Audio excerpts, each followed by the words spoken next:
এক একটা নারীকে আল্লাহ তাআলা এক একটা ফ্যামিলির ম্যানেজিং ডাইরেক্টর বানিয়ে দিয়েছে। অনেক স্ত্রী আছে স্বামী ঘরে ঢুকলেই ঘরে আটা নাই, রুটি নাই, চাল নাই, ডাল নাই। অনেক বোনেরা আছে বাইরে যাওয়ার সময় পার্লারিং করে মেকআপ করে সুন্দর জামা কাপড় পরে বাইরে যায়, আর স্বামীর সামনে আসলে বুয়ার মতো থাকে। ড্রাইভারের সাথে কথা বলার সময় মিষ্টি হাসি দিয়ে কথা বলে। বাজারে শপিং করতে গেলে আসসালামু আলাইকুম ভাই কেমন আছেন, কি সুন্দর আসসালামু আলাইকুম। স্বামীর সামনে আসলে আর এই মিষ্টি কথাটা নাই। কেউ ফোন দিয়েছে, হ্যালো কে, স্বামীকে চায়, উনি বাসায় নাই, কাট।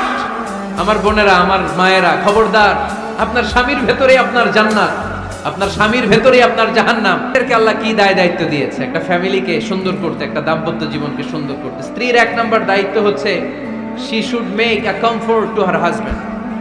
স্ত্রীর উচিত স্বামীর জন্য ঘরটাকে প্রশান্তির নীড় বানিয়ে রাখা। কি বানিয়ে রাখা?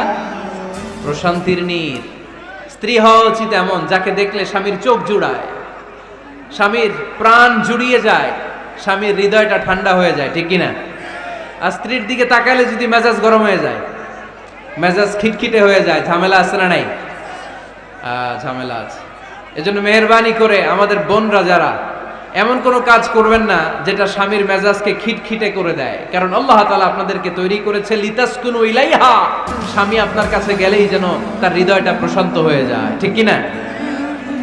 অনেক স্ত্রী আছে না জেনে না বুঝে স্বামীর সাথে এমন খিটখিটে মেজাজ দেখায় যেটা স্বামীর জন্য মেনে নেওয়া কষ্টকর। স্বামীর জন্য একটা ত্রাস হয়ে দাঁড়ায় স্ত্রী, ত্রাস। অনেক স্বামী আছে স্ত্রীর এরকম আচরণের কারণে, অতিরিক্ত প্রেসার ক্রিয়েট করার কারণে স্ত্রীদেরকে ভয় পায়।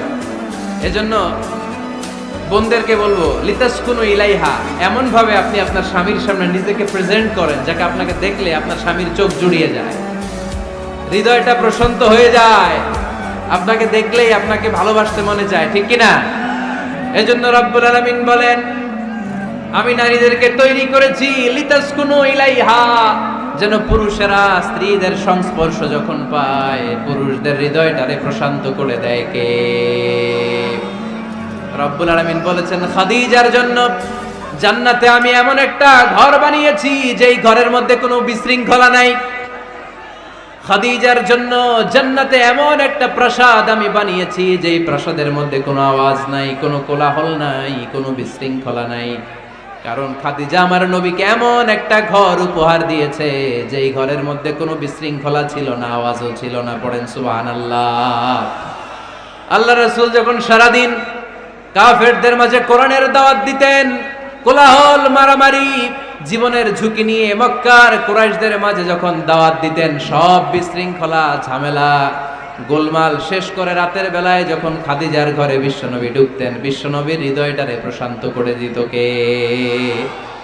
আম্মাজান খাদিজা বিশ্বনবী সাল্লাল্লাহু আলাইহি ওয়াসাল্লামের জন্য এমন ঘর উপহার দিয়েছেন যেই ঘরে বিশ্বনবী আসলে বিশ্বনবীর হৃদয়টা ঠান্ডা হয়ে যেত। সুবহানাল্লাহ পড়েন। অনেক স্ত্রী আছে স্বামী ঘরে ঢুকলেই ঘরে আটা নাই, রুটি নাই, চাল নাই, ডাল নাই, এটা লাগবে ওইটা লাগবে, ওখানে যেতে হবে, একটার পর একটা ফিরিস্তি বলে বেড়ায়, আছে না নাই? না, এটা করবেন না। আপনার কি লাগবে এই সব দায়িত্ব আল্লাহ তাআলা স্বামীকে দিয়েছে, স্বামীকে জানাবেন। তবে ধীরে সুস্থে, ধীরে সুস্থে স্বামীর জন্য ঘরটাকে এমন করে রাখতে হবে যেন ঘরে ঢুকলেই স্বামীর হৃদয়টারে প্রশান্ত করে দেয় কে? এজন্য স্ত্রীর প্রথম দায়িত্ব ঘরটারে প্রশান্তির নীড় বানানো। একটা সুখী দাম্পত্য জীবনের জন্য স্ত্রীর 2 নাম্বার দায়িত্ব হচ্ছে স্বামীকে ইন্সপায়ার করা, স্বামীকে সাহস জোগানো, পিছন থেকে ড্রাইভিং পুশের মতো কাজ করা। কারণ স্বামীকে যখন স্ত্রী সাহস যোগায়, স্বামীর সাহস বেড়ে যায়, ঠিক কিনা?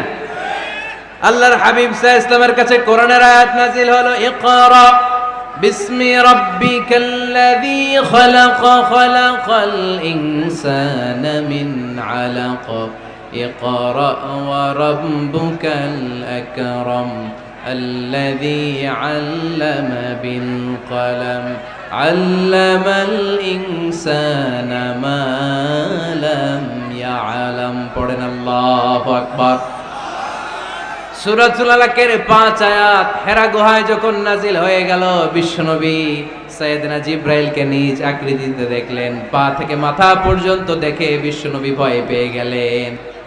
বিশ্বনবী সাল্লাল্লাহু আলাইহি ওয়াসাল্লামের হৃদয় কাঁপতে আরম্ভ করলো। কোরআনের 5 আয়াত নিয়ে হেরা গুহা থেকে বিশ্বনবী আম্মা জান খাদিজাতুল কুবরা রাদিয়াল্লাহু তাআলা আনহার কাছে চলে আসলেন। এসে ডেকে বললেন, খাদিজা জাম্মিলুনি জাম্মিলুনি, কম্বল দিয়ে তুমি আমারে চাপা দাও, আমার ভয় লাগছে, মনে হয় আমি বাঁচব না।